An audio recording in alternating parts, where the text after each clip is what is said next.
in 1880, my great-grandfather, Ernest Voelkel, actually walked the steps of Texas A&M.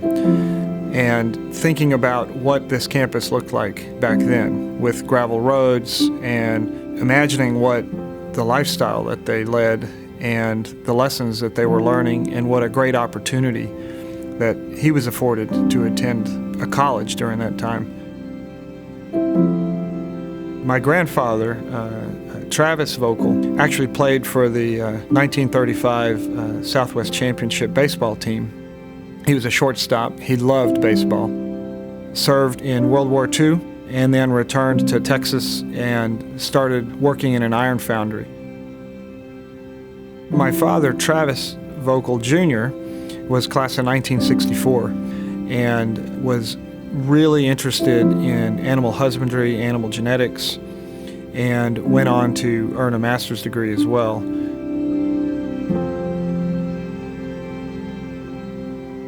When I joined the Aggie Band, I had no aspirations to be the corps commander when I was a senior. So as a young freshman in the band, I barely made it through. During his senior year, Tyson was told and given the opportunity to run for the position of corps commander. And I remember it struck us a little unusual that we had a band member applying to be corps commander. And we talked about it, and we said, we can't remember this ever happening. I was the chairman of this group, and I only voted if there were a tie. Well, it turns out it was a tie vote. So I was torn what to do. We had two individuals, both of them very qualified, I thought. But when I left my office up there in the Commandant's building and started walking down here to the Corps Center, I had not decided yet exactly who it was going to be.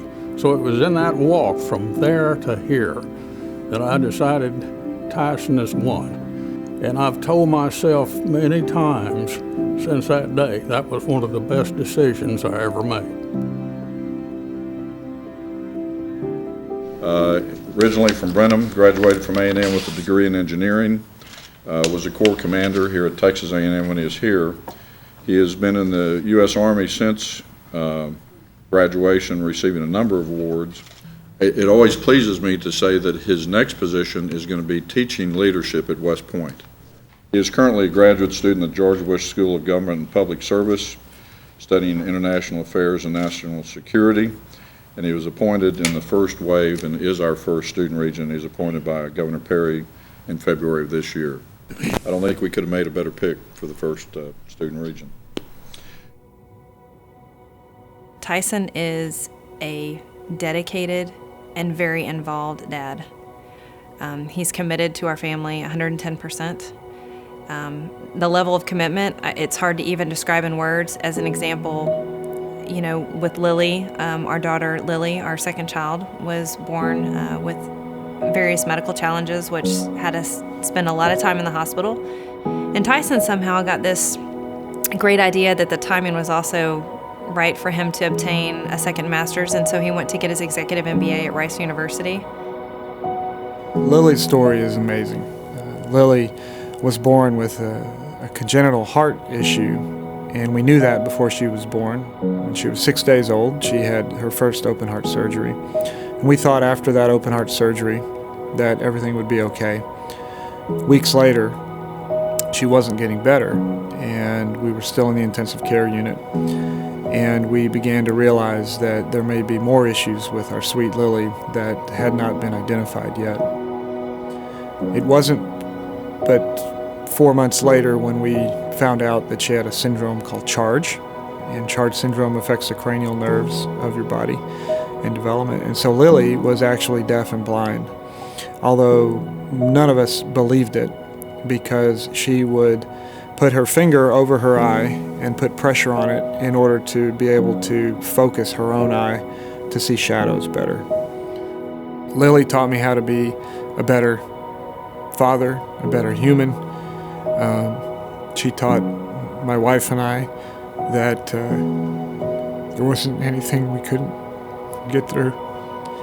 And so a tradition we started, and I still do it today, is that whenever I would get home, I wouldn't look at my phone or my watch, and I would just play with the girls. And I still do that as much as I can today.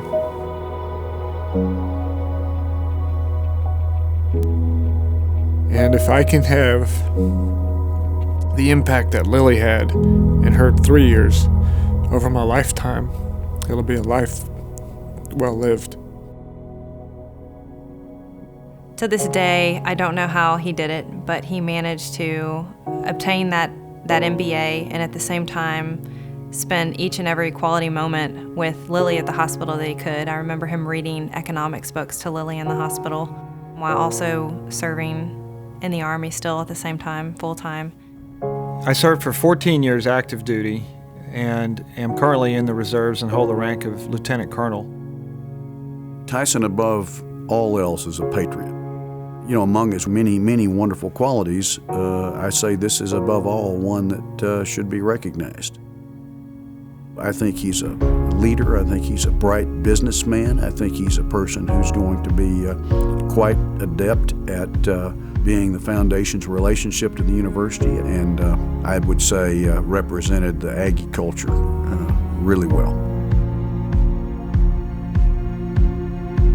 And as I walk the grounds of Texas A&M, and I think about the heritage and the lineage of my family, and the idea that I had a relative that walked these grounds in 1880, and that one day my daughters may walk these grounds, it's pretty humbling. Because I have a big responsibility. I have a responsibility to the past, and I have a responsibility to the future. And I don't take that lightly, because I love the institution that is A&M, but I love the people that are A&M even more.